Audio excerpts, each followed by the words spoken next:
Photo తీసుకుంటున్నా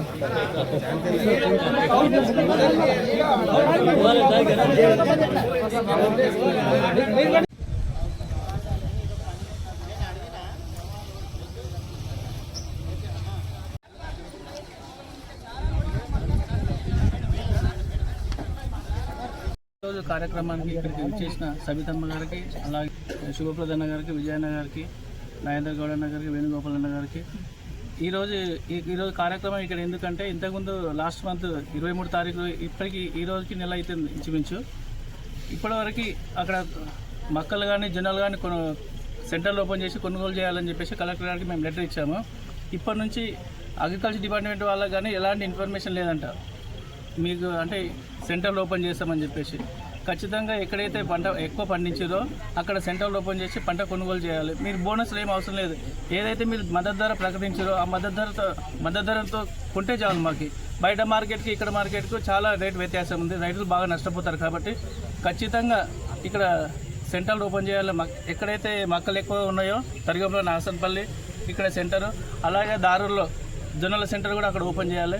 ఇంతకుముందు జొన్నల సెంటర్ మన బీఆర్ఎస్ గవర్నమెంట్ ఉన్నప్పుడు అక్కడ జొన్నలు కొనుగోలు చేసేది దారుల్లో మార్కెట్ యార్డ్లో. లాస్ట్ ఇయర్ ఏమైందంటే దారుల్లో చేయకుండా అక్కడ పోడూరు కానీ అక్కడ మోమిడిపేట కానీ తాండూరు కానీ చేస్తే రైతులకు చాలా ఇబ్బంది అయింది. ఒక్కొక్క రైతుపై వారం రోజులు వాళ్ళ జొన్న కుప్పల దగ్గర పండుకుంటే వర్షానికి జొన్నలు కూడా పాడేయడం జరిగింది.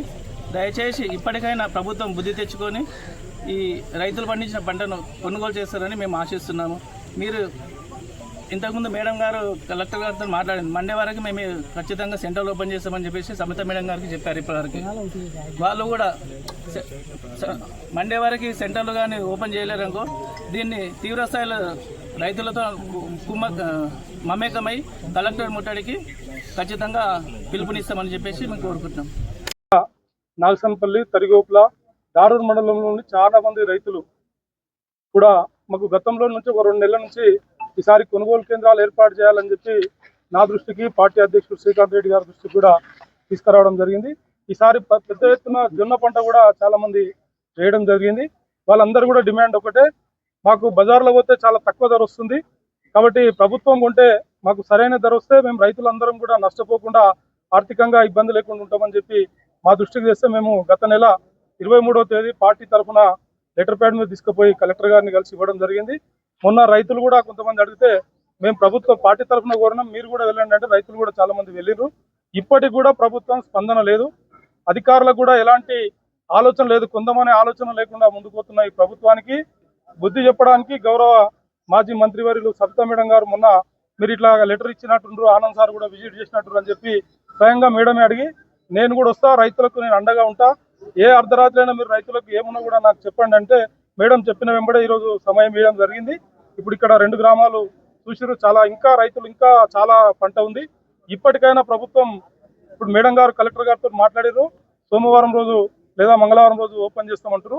మా డిమాండ్ ఒకటే, ఒక దారూర్ కేంద్రంలో ఏర్పాటు చేస్తే కాదు, ఎక్కడైతే ఎక్కువ పంట వేసినరో ఆ గ్రామాలలోనే వేయాలని మేము కూడా రైతుల తరఫున కోరుకుంటున్నాం.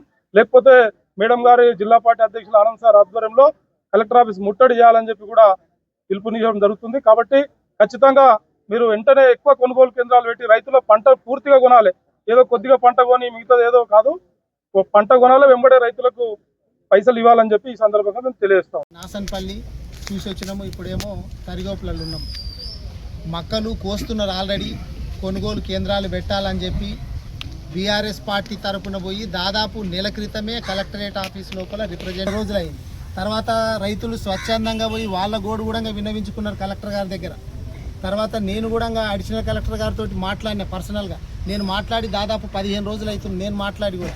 కానీ ఇప్పటి వరకు కలెక్టర్ కానీ అడిషనల్ కలెక్టర్ కానీ లేకపోతే కొనుగోలు సందర్శించినటువంటి దాఖలాలు లేవు.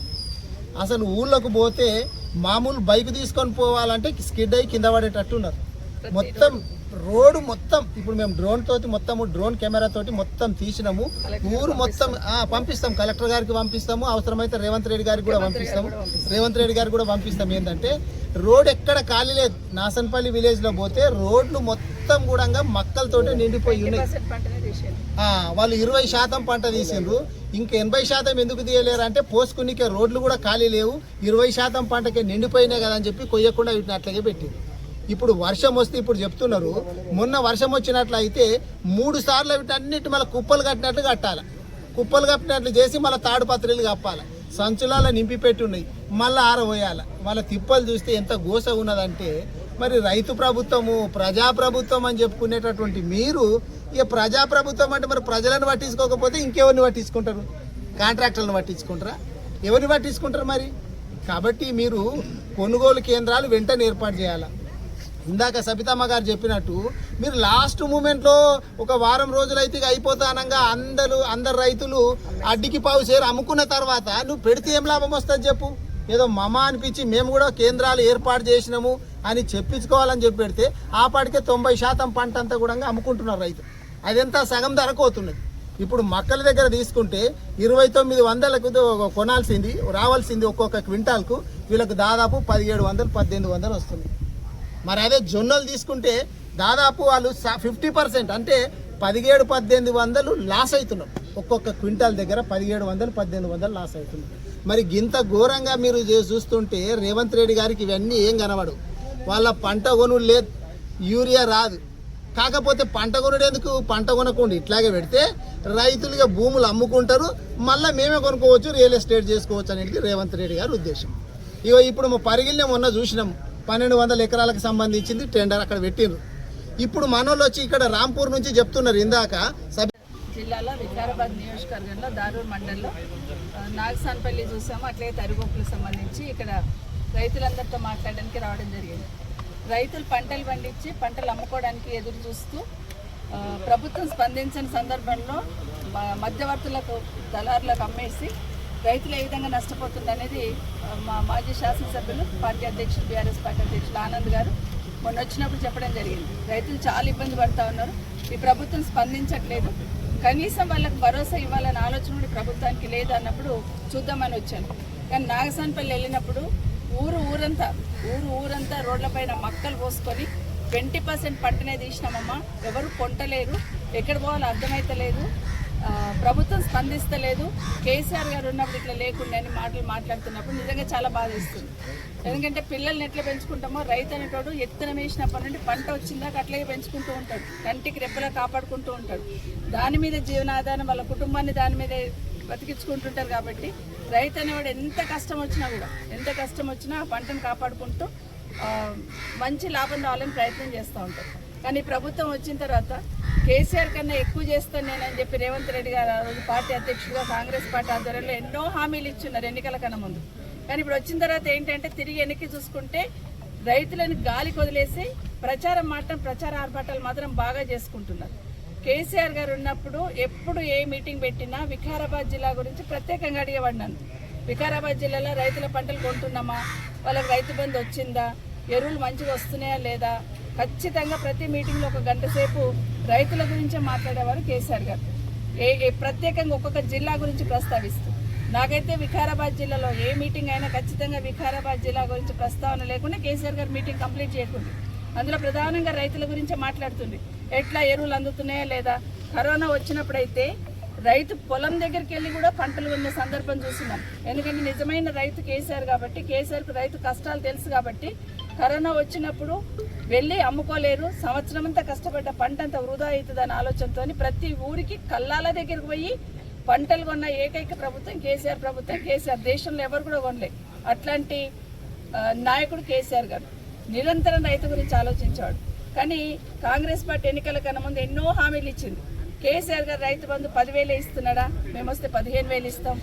ఓన్లీ రైతుకే ఇస్తున్నాడా, మేము కరువు రైతు కూడా ఎకరకు 15,000 ఇస్తాం. అదే కాకుండా భూమి లేనులకు కూడా 15,000 ఇస్తాం. ఇట్లా ఒక్కొక్క మాట కాదు, రైతు కూలీలకు కూడా 17,000 ఇస్తాం అని చెప్పి మద్దతు ధర గురించి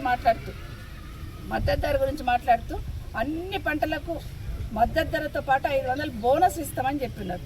కానీ ఇప్పుడేం చెప్తున్నారు అసెంబ్లీలో, ఒక్క వరికి ఇస్తాము, అది కూడా సన్న వడ్లకి ఇస్తాం అంటున్నారు. మా సోదరులందరూ కూడా ఇక్కడ చదువుకున్న వాళ్ళు ఉన్నారు చాలామంది, మీకు అందరు కూడా సెల్స్ ఉన్నాయి. ఒక్కసారి వాళ్ళ మేనిఫెస్టో చూసుకోండి.